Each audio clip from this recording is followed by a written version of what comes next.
Okay. I believe we are live. Coming to you live from coast to coast, Dad. How does that sound? That's right. We span the continent. We span the continent of North America, from sea to shining sea, from the Pacific to the Atlantic. Correct. A lot happening in the news this week, Dad, to say the least. Am I right? You're always right. We've got impeachment inquiries that have been opened. We've got Trump court cases that have been delayed. Man, oh. Take it away, Pops. Yep, I'm going to begin with the Trump impeachment and the court case rolled into one. And I'm going to quote that well-known constitutional authority, Mitch McConnell, the Republican leader of the U.S. Senate. Now, remember the second impeachment? You remember that, Sam, of Donald Trump? That was over Ukraine. See? No. The first one was over. God dang it. The second one was over the insurrection. Right. Right. And Mitch McConnell voted against impeachment, but not because he didn't think Trump had done disgraceful, despicable things. McConnell said, former President Trump's actions that preceded the riot were a disgraceful dereliction of duty. Trump is morally and practically responsible for provoking the events of the day.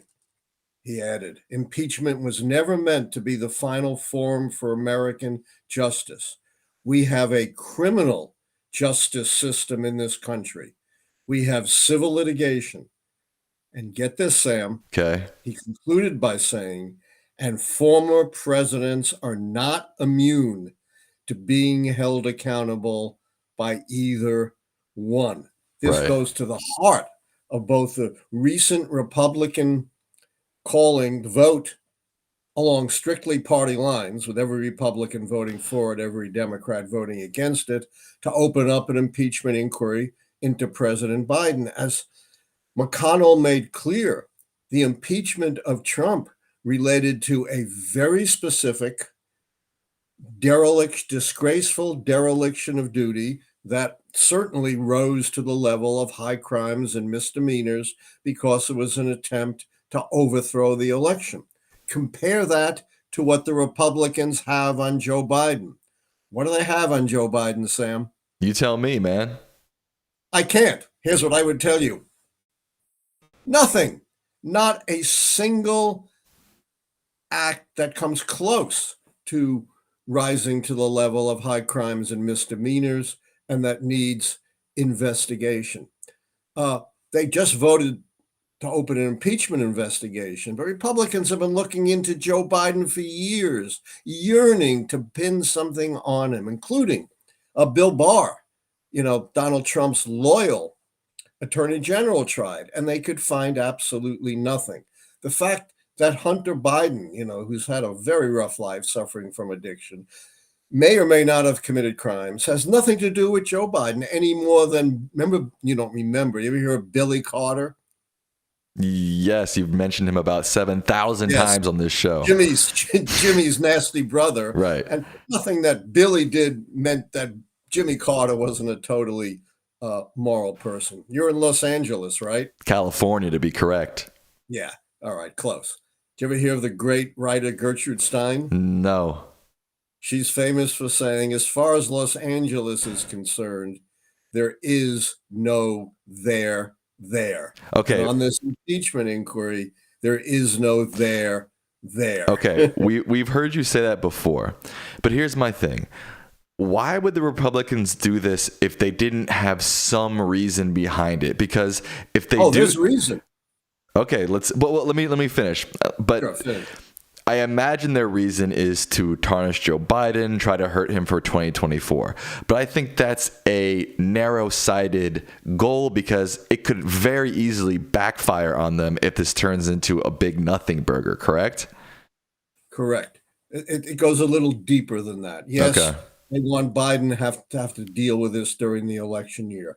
But what they're really trying to do is muddy the waters and Okay. create a false equivalence between Biden and Trump. See, Trump isn't unique, they're all corrupt. Biden is no better than Trump, don't worry about, the deep state going after Trump. And it really doesn't matter whether they have anything or not, because they'll just fabricate it.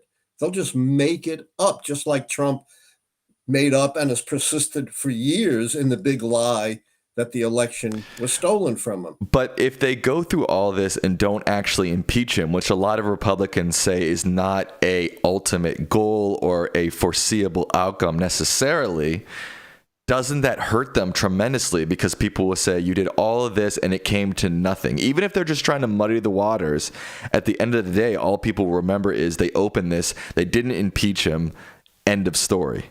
No? That's a very good point. There is a danger here that this will backfire, just as the impeachment of Bill Clinton, at least in the short run, backfired against Republicans who actually, even though the presidential party loses seats in midterm elections almost always, the Democrats under Clinton, who at the time was subject to an impeachment inquiry, actually gained seats. So, yes, there is a potential for backlash, but Republicans, I guess, rightly or wrongly, and they may be wrong, made the cynical political calculation that there's more political benefit than there is risk. And remember how effectively Donald Trump has deployed the big lie. The big lie is, it's the staple of authoritarians throughout history. Say something often enough and loudly enough, and people will come to believe it. And a lot of people, even though they can't tell you what Biden did, believes that somehow Biden did something at least unethical and maybe illegal just because it's been so often and so loudly proclaimed. Yeah, I hear what you're saying, and I think that obviously they opened this to muddy the waters, to hurt Biden, again, to say anything in hopes that it sticks. But I think in the end, this is going to backfire. I think when they don't have the votes to impeach him, it fizzles out. It's going to really backfire against Republicans. Before you continue, Dad, Hakeem Rashid with a $5 donation. Thank you, Hakeem. The question everybody's wondering now that this impeachment inquiry is formal and completely open, does this trigger the scandal key against Joe Biden? It absolutely does not trigger the scandal key, because there has to be something real there. And if you read my book, Predicting the Next President, The Keys to the White House 2020, you see there has to be some bipartisan recognition of wrongdoing. When, in Donald Trump's case, even though the first impeachment, the votes were pretty much along party line. There were lots of Republicans who thought Donald Trump maybe shouldn't be impeached, but had done a lot of things that were wrong. You don't have any Democrats saying, Biden has done anything wrong, much less anything illegal. If the Republicans actually come up with something, and at least some Democrats say, yeah, there's something there, then that would trigger the scandal key. But we aren't there yet. Okay, so the turning point for everybody watching, so you can stop asking, as soon as it becomes a bipartisan impeachment inquiry, then that's when the scandal key turns. Yeah, right? Or, bipartisan impeachment, or even if they don't vote to impeach, a lot of Democrats, like with the Bill Clinton, which did trigger the scandal key. Democrats didn't want to impeach Clinton, but they blasted Clinton. They said what you did was wrong. This was awful. It may not be impeachable because it didn't involve your official duties, but you did a terrible thing with Monica Lewinsky. There was broad bipartisan recognition that there was a scandal there, even though maybe technically it wasn't impeachable. Mike DeNicola asks, hey, Allan, I'm concerned that both foreign policy keys are in danger of going false. The Ukraine war, due to the lack of aid, could soon be going Putin's way. Any thoughts on this? I think you're absolutely right. These are very precarious situations for different reasons, both in the Mideast and in Ukraine. And I still think, and I could well be wrong on this, I still think they're going to find a compromise that will send aid to Ukraine. But, there are those Republican extremists, they love Putin, and, they'll do everything in their power to block it. Blake Gresham says, big fan. And this, my official first question. Do you think that the House actually has the votes to formally impeach Biden despite the unanimous Republican vote to start the inquiry? Not now. No. They can only lose a couple, George Santos was expelled. Kevin McCarthy's leaving. So, the votes will be after Kevin McCarthy left and maybe before his seat is filled, a few months into the new year. They certainly do not have anything close to the votes right now to actually pass articles of impeachment. The Alex Treefire asks, Alan, how do you think this will affect the 2024 congressional races? I think, looking at the Clinton precedent, I cannot see how this helps Republicans. It'll please voters in, the deep red seats, Marjorie Taylor Greene, Matt Gaetz, whoever takes over for Kevin McCarthy are not at risk. But, in marginal seats, I cannot see how this is going to play positively with swing voters. And big news out of New York. Are you aware of this, Sam? Big news. What the New York court said? No. You had a very favorable redistricting to Republicans in 2022, for the 2022 elections.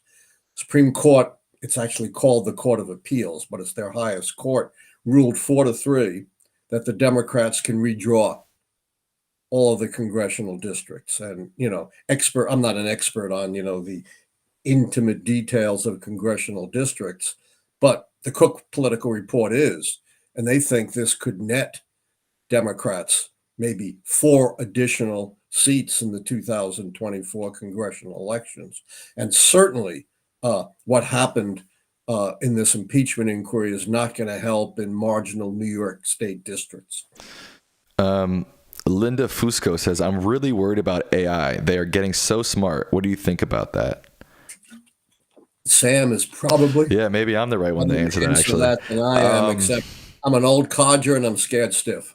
I would say that as AI gets smarter, so will the tools to combat fake and illegitimate AI. So, and the awareness continues to grow of fake AI. So I'm not super worried about it. I think for the most part, we'll be able to tell and dismiss most of the fake AI that's out there. But it's certainly getting harder and harder for just humans themselves or the naked eye to distinguish them. But again, as technology advances, so do the facilities that go against that technology to check that technology. What's going to happen when the machines rise up against us? That's for your next sci-fi script. I've read a lot of Isaac Asimov, So. I think we are... Again, the machines that rise up against us, if that happens, when that happens, humans will be able to create machines that are the enemies of the machines that rise up against us. So it's a continual back and forth. Instead of having human beings killed in wars, we can have machine wars. Well, there's already a technology war happening, through the internet, through information, things like that. But yeah, I mean, it's just going to be an extension of that. AI, we already have drone wars. Exactly. It's not, it is and it isn't. President Belichick says, why didn't Eisenhower win Key 7 in 1956 after the Highway Act? I don't remember. So to say, that's a very specific question. I had Eisenhower overwhelmingly winning on the keys, so I don't recall, but that's a very good question. I'll revisit it, President. Terry Green with their first super chat. They say, my count is -3 keys down as of now. Well, thank you, Terry, for your analysis. There are certainly -2 that are obvious. Biden is clearly not charismatic, and they lost the midterm elections. I'm not sure what the certain third key is. Tell us, Terry. Tell us what you think. Ezra Kirkpatrick says, Alan, why haven't you called the long-term economy key yet? So far, the per capita GDP growth is extremely higher than the previous two terms. It would take a recession, not ever seen in a century, to undo it in this fiscal year. That's what happened to Trump. He was riding high on the long-term economy key, and then you hit the worst recession since the Great Depression. You're right. It would take a big recession to reverse that. I don't expect that to happen, but, in the interest of caution, I'll wait a few more months and see. And things can happen suddenly. The pandemic and the following up recession in 2020 happened in a blink of an eye. I mean, obviously it was a matter of months, but that's a very short period, in a presidential term. Right. And in Ezra's defense, the pandemic was also like a once in a 100-year event. Doesn't happen that often, that in a few months the economy changes like that. Well, it happened in 2008 as well, so it can happen. I meant to say the pandemic was once in a 100-year pandemic, but downturn can happen. Right. I'm not expecting it. Right. I don't call a key when it's still conceivable it can fall. Another economy question from President Scrooge, another one of our many presidents in the chat. The metrics which measure the state of the economy show that we've met the criteria for a soft landing. Are the economy keys now locked in for Biden? I guess we just answered that, didn't we? We just answered that. I'm not going to give you my Jack Germán quote for the 20th. No more Jack Germán. Yeah, we get more. But you guys know what I'm talking about economists all disagreeing. Theo Meal asks, Dees should have removed Clinton because if they had, the GOP wouldn't have stood by Trump, as Dees gave them some amount of both sidism. Agreed? I missed the first part of that question. Democrats should have removed Clinton because it gave the GOP reason to stand by Trump, essentially. Well, that was, 25 years ago. So if you had a crystal ball and envisioned Trump, maybe so. But clearly at the time, they made the right decision. Let's be honest. Republicans don't need precedent to do things. They just do them in their best interest, right?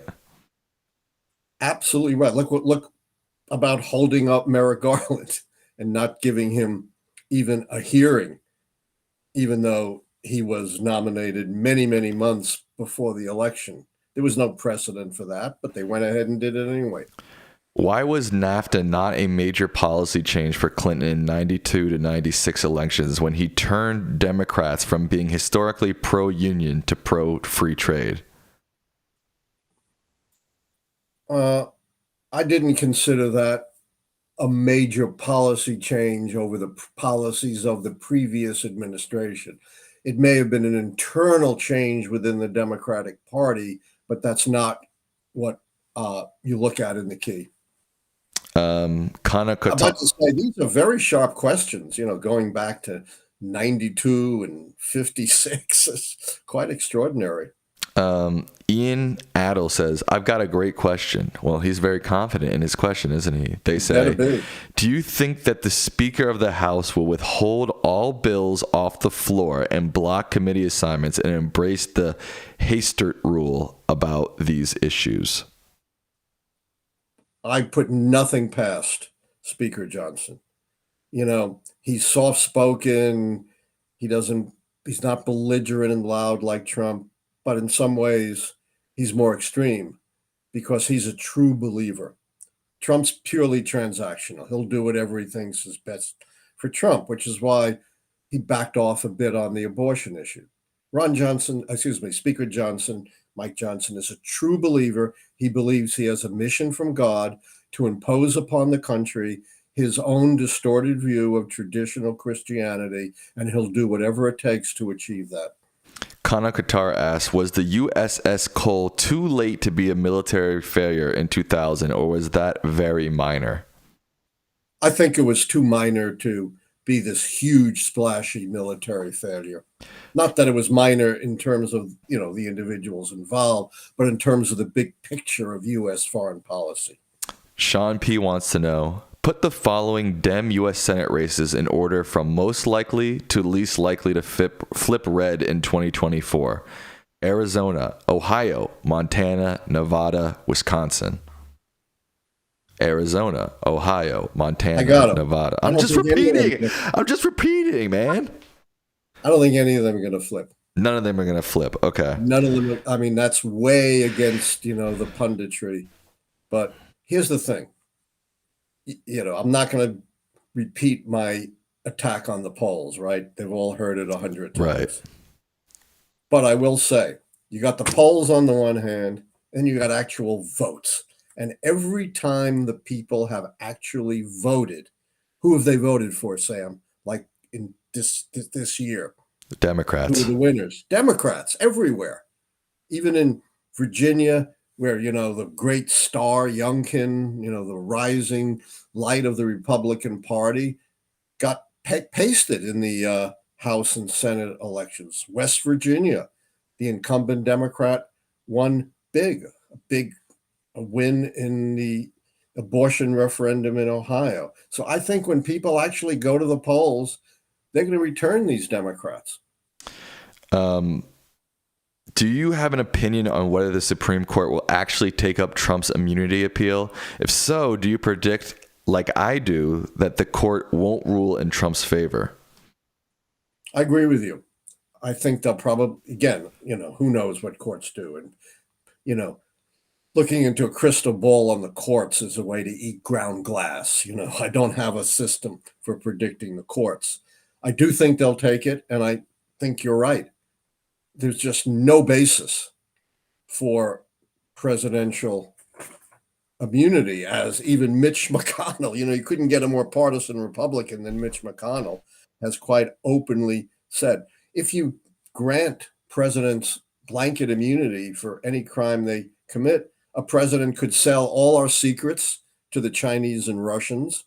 He could call out the military and order them to imprison all his political prisoners. He could seize all of the election machinery and stop an election from occurring, and there'd be no accountability for that. BDOT Poppy says, if the Feds cut rates next year as they discussed this week, will that help Biden with the economy keys? It should. Again, I'm not an economist, and every economist disagrees with every other, but clearly you would think lower interest rates would help prevent the economy from falling into recession. President Belichick says, I'm attending your lecture in Boca in February, Professor. Cool. That's an entirely different topic. What's it on? That's the topic of Franklin Roosevelt and the Holocaust. Nice. Griff, thank you for the donation. We discussed that question at the beginning of the episode. Mike DeNicola asks, for the scandal key to turn, how many members of the president's party have to vote to impeach/convict? There wouldn't have to be many, just a handful. I don't have an explicit number, but it would go beyond that. As I said, in the Clinton situation, no Democrats voted.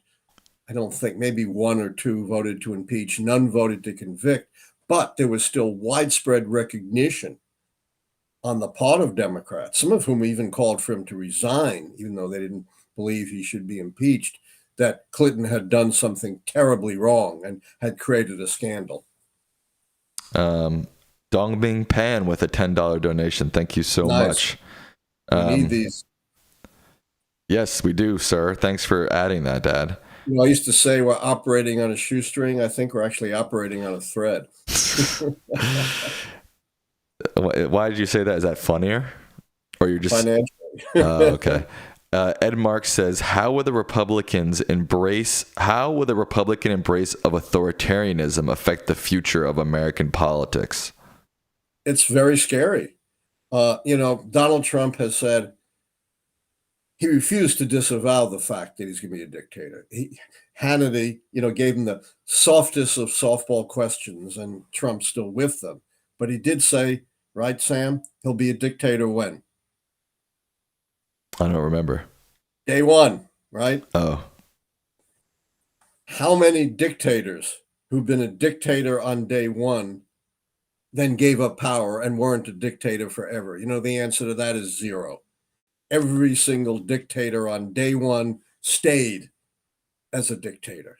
Right. So this notion that Trump's going to be a dictator on day one and then embrace democracy thereafter is the sheerest nonsense. Did he say that, or you're pulling that from more general things that he said? Trump explicitly said, "I will be a dictator only on day one." And he Oh, said, right. right. Okay. And my point is, if you're a dictator on day one, you're a dictator forever. That is a good point, sir. Yeah, I don't know many, like you said, dictators who are just like, I'll just do it for a day and see what happens, and then never do it again. No. For a day, yeah. I mean, crazy. Stalin for a day. Yeah. Jeff Crusan asked, do you think Chris Christie's abortion position of let the people decide is evidence that conservatives are starting to let go of the old ways the same way they did on slavery, civil rights, etc.? I don't understand the question. Basically, do you think Chris Christie's abortion position of let the people decide instead of a stronger position of let's ban abortion is evidence that they're starting to let go of their old ways, the same ways conservatives is? Not in the foreseeable future. I mean, look what happened in Texas. Not only does Texas have, one of the most stringent anti-abortion laws in the country, but clearly here, there was a woman whose doctor said, this woman has to have an abortion. She's been to the emergency room 4 times with bleeding.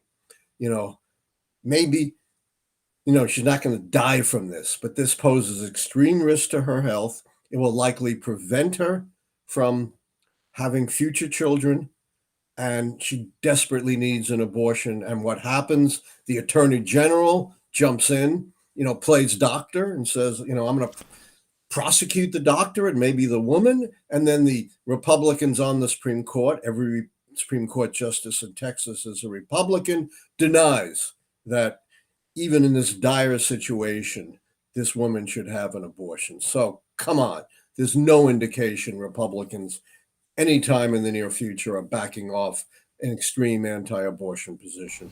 Aaron wants to know that assuming Ukraine is unable to retake their territory, will it still be a favorable key for Biden on foreign policy?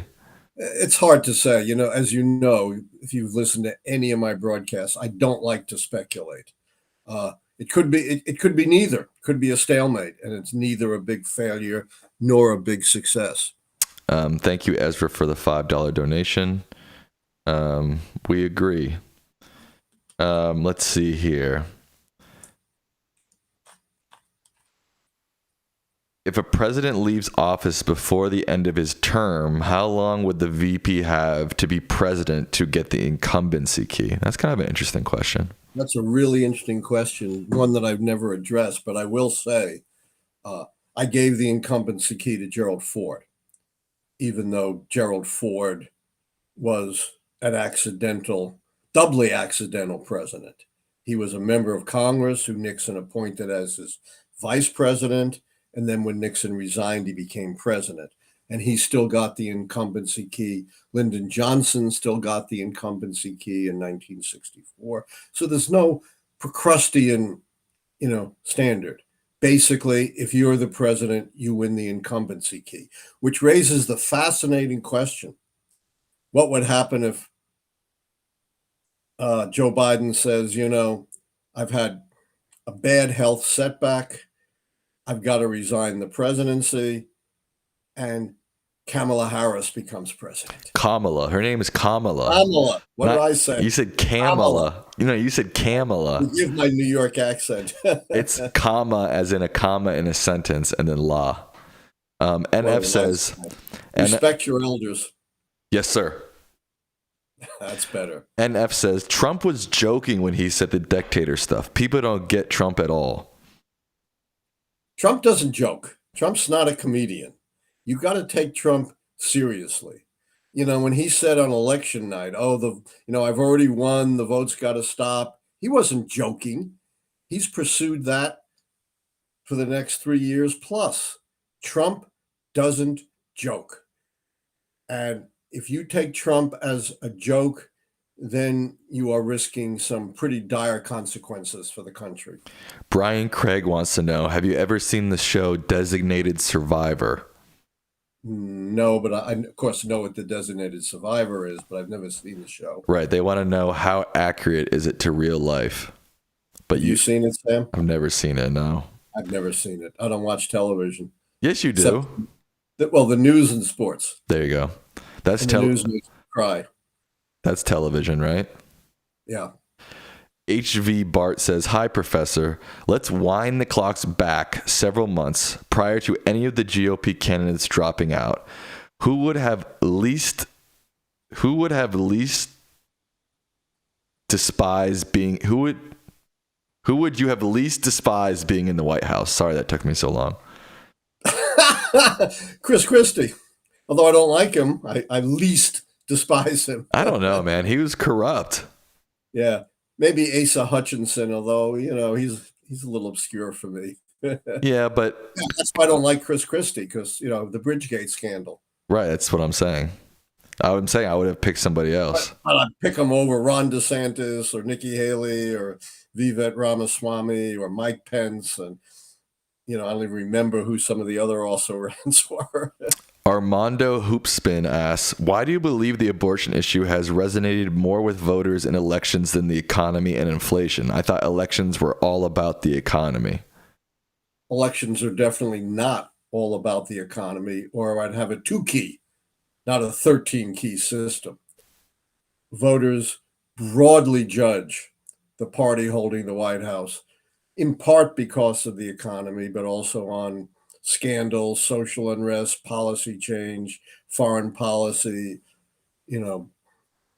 heroism or extraordinary charisma. So there are a lot of factors that go into elections other than just the economy. And I've given so many interviews and written so often about how misleading the economic models are. According to the economic models, Hillary Clinton should have won in a landslide in 2016 because the economy was doing quite well. That's a good point, Pops. Thank you. You're welcome. Do you agree most conservatives on SCOTUS would vote against Trump's immunity appeal solely to retain their supremacy, being they know he would try to overhaul them similar to that of Netanyahu? He's already overhauled them. The Republican Party is in sync with Trump. The so-called mainstream Republicans are aligned with Trump. Who are the mainstream Republicans anymore? Mike Johnson? What? Bill Gates, Marjorie Taylor Greene, Kosar, the so-called mainstream Republicans like Kinzinger and Cheney, who, by the way, is very conservative. They're all gone. What do you think will happen with the Mr. Pristone case before SCOTUS? Again, you're asking me to do something that I can't do and shouldn't do, and that's to predict how the Supreme Court's going to come down in any given decision, particularly one as complicated as mifepristone. If I had to guess, and it's worth nothing, I don't think they're going to outlaw it. I don't think they're going to abrogate the CDC's, the FTC's original approval of mifepristone, but they may limit its access. Daniel Carter wants to know, was Chester A. Arthur a good president? I was looking at a list of presidents and I never heard of him. Give me the scoop. Well, he's another accidental president who came in after James Garfield was assassinated. And he was very badly regarded because he really had only held a major position as collector of the customs in the Port of New York, which may sound obscure, but was incredibly important back then when most revenue was from tariffs and most tariffs came from the Port of New York. But he proved to be a pretty decent president. Among his accomplishments as president was the first major reform of the civil service system. $1 donation or $2 donation from Banguy 7801. Thank you so much. Paul Folo asked, Lichtman, what do you think about the RNC pulling out of hosting debates?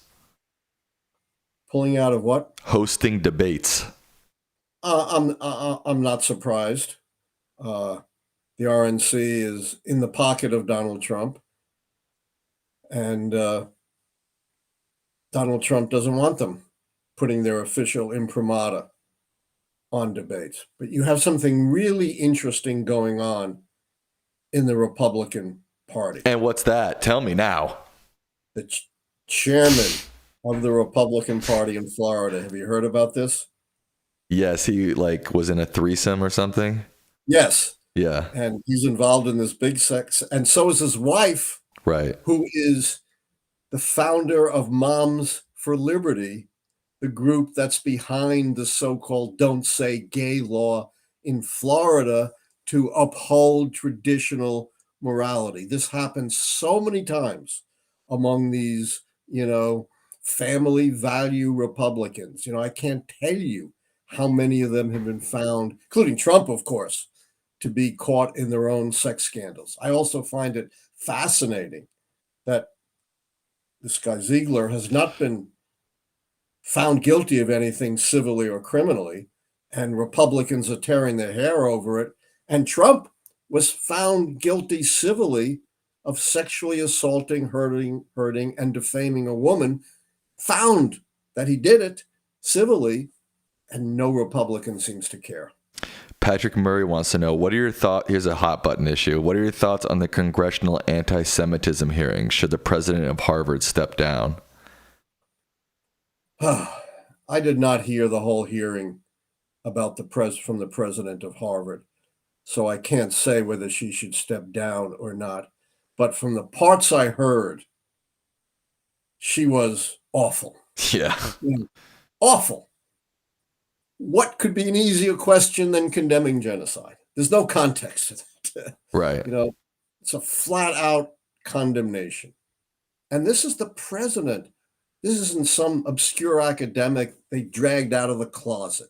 President is supposed to be the spokesperson for the university, supposed to know how to deal with the press, how to deal with the public.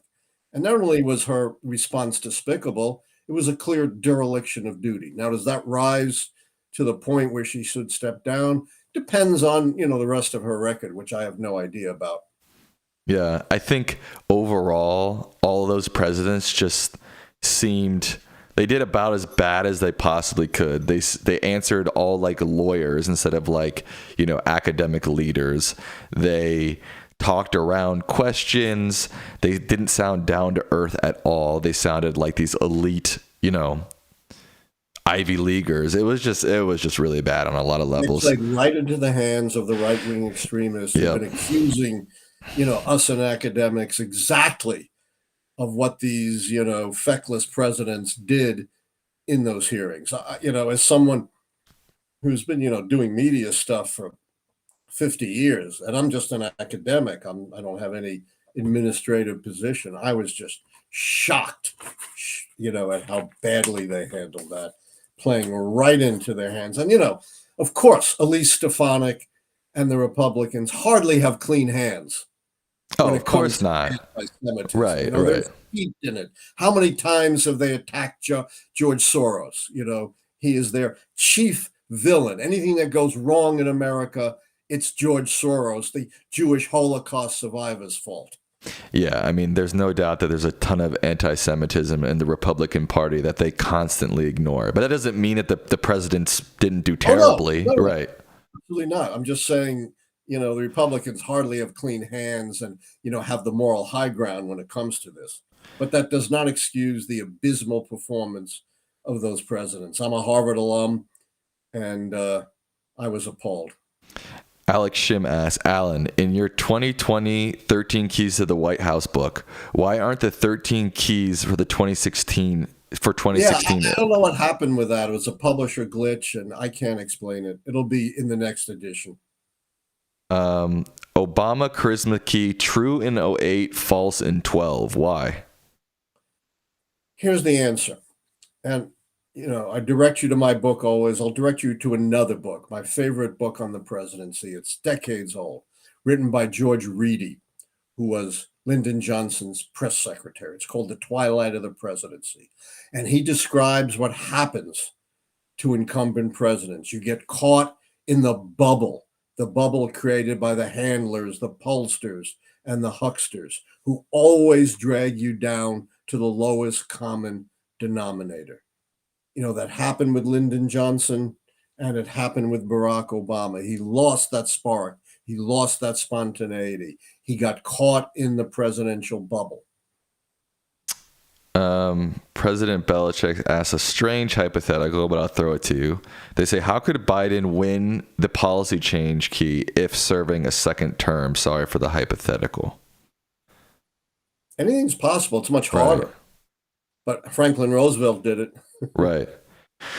Ezra Kirkpatrick says, I just want to say that you two are doing good work. It's very important work. My question, I've been elected locally as a Democrat and donated much of the cause to democracy. What more can I do?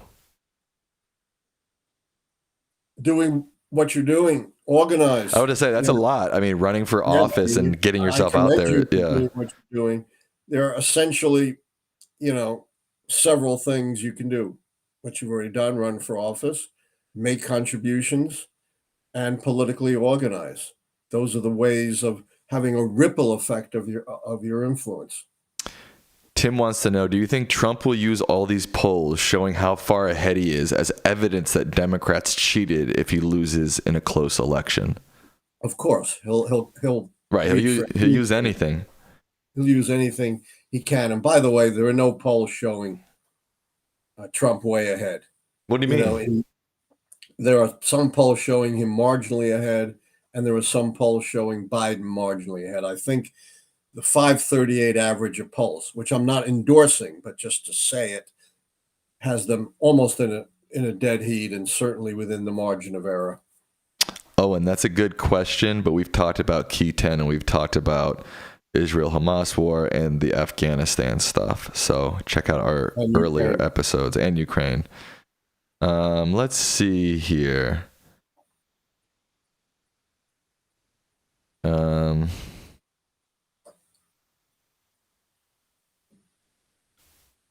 Batman. Oh, Batman in the chat, Dad. All right. They want to know where woman. They want to know where the foreign policy / military failure key. Again, we've discussed that. Yeah, it depends on what happens, in the two wars. Plus, anything can come up. Who knows what could happen in the Far East, for example? Is it possible we get embroiled in a war with Iran? That's the thing about foreign policy. As I said, it's unpredictable, and when it occurs, it grips you. Whatever plans you may have, for your presidency, it gets detoured. It was Mike Tyson who said, we all make plans and the plans are great until we get punched in the mouth. Right. RBC wants to know, at what point in an election year do you make a decision on the short-term economy key? Certainly by the middle of the election year. The economy can decline suddenly, but not that suddenly, not in a matter of days or weeks.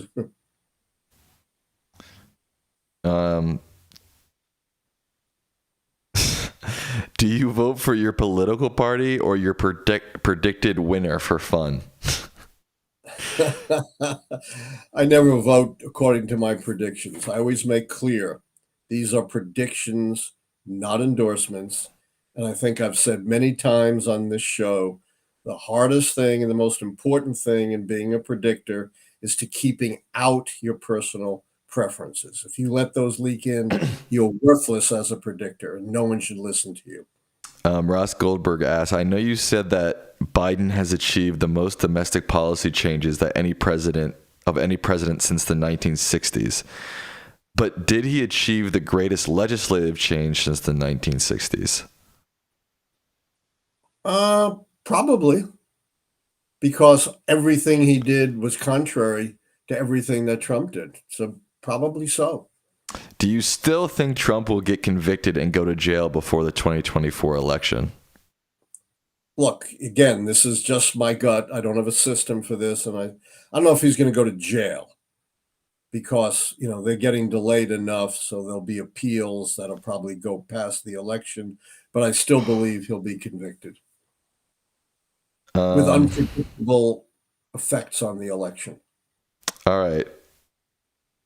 Let's start to wrap up here. Okay. Let's get some final Got any more questions. donations?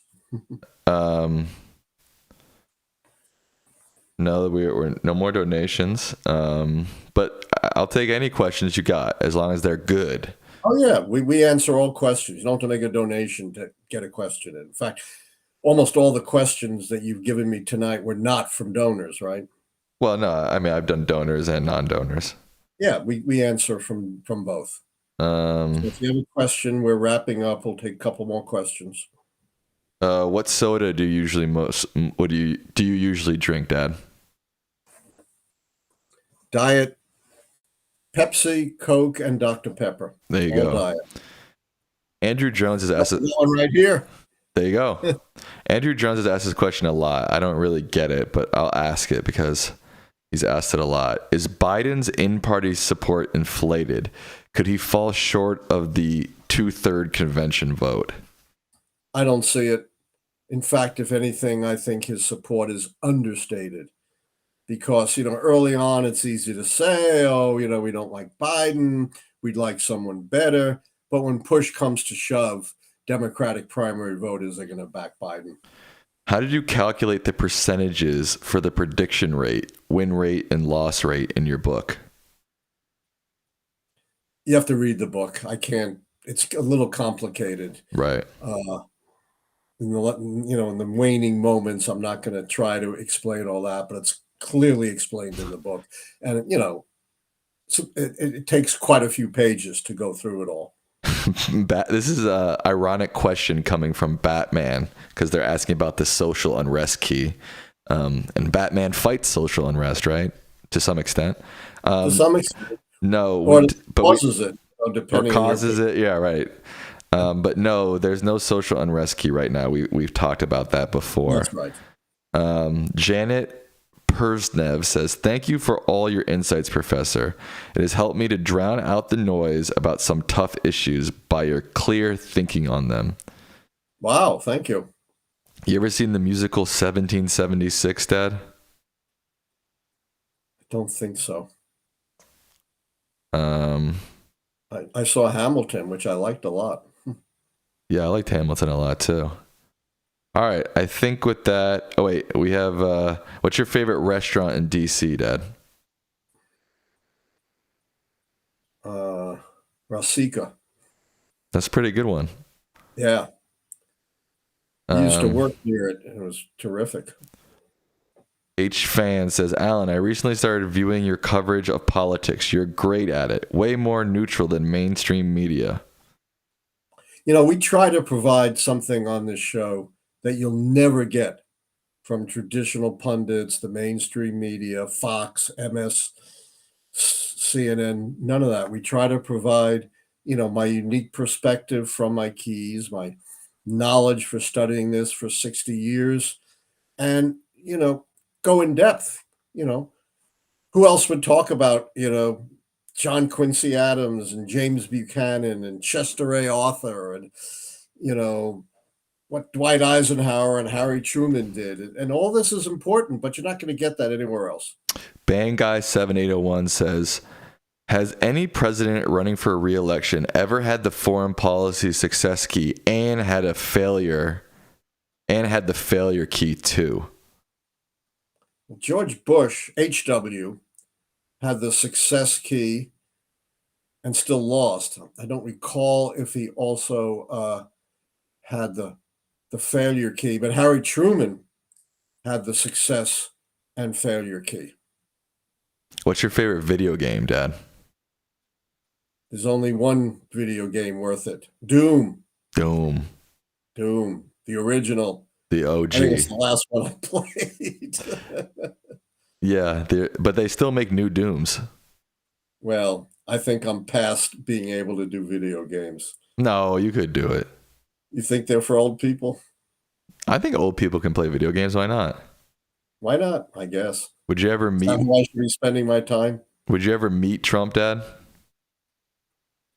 I've not. I've only got the note from him, but I don't recall. No. Would you meet? Would you ever meet him? Oh yeah, why not? What would you say? I might have my guard all shield, but I would meet him. I would listen to him. What would you say to him? Shape up, stop telling lies, and support our democracy. What do you think he would say back? He would say, Lichtman, you're deranged, just like Jack Smith. Dongmin Pan, I keep seeing you donating, but I don't see any question from you. You can donate without a question. Sure, but yeah, I We don't welcome know. all donations. We need them. Right. All right, it's about time to wrap up. Do we have one more good question? No, why don't you finish us off with your final thoughts, Dad? Yeah, my final thoughts is, there is so much up in the air right now.